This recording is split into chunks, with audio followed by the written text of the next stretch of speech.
గర్వంగా గౌరవంగా మీ బిడ్డలాగా ఈ వేదిక తరపున చెప్తున్నా, మీ బిడ్డ అమూల్య ఎక్కడికి పోయి పని చేసినా ఏలు పెట్టి ఇప్పటివరకు ఎప్పుడు చూపెట్టట్లేదు.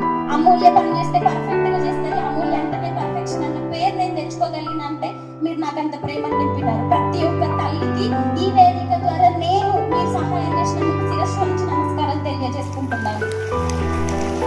తీసుకోవడంతో పాటు ఇస్తా ఉంటేనే వస్తా ఉంటది అనే సూత్రాన్ని మీకు ఎట్లా చెప్పిందో మాకు కూడా అట్లనే చెప్పిందో. నేను జాయిన్ అయిన 2.5 సంవత్సరాలు సేవలకు మన మహిళలు ముఖ్యంగా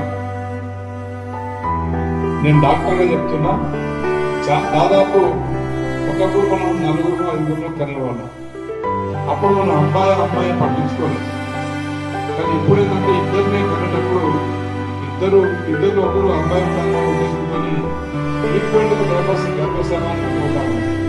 ఒక్కొక్క మహిళ అయితే 3 సార్లు 4 సార్లు 5 సార్లు ఆరోగ్యం మీద, అదేవిధంగా మరి కట్టుబాట్ల మీద, మరి పిల్లల భవిష్యత్తు మీద దృష్టి పెట్టే మరి ఒక ఆలోచన డెవలప్ చేసుకోవాలని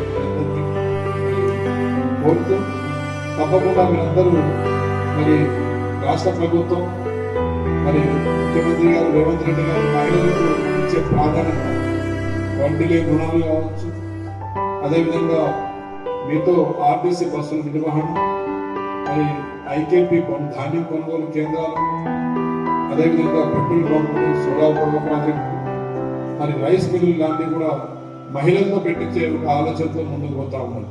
ఎందుకంటే అమలు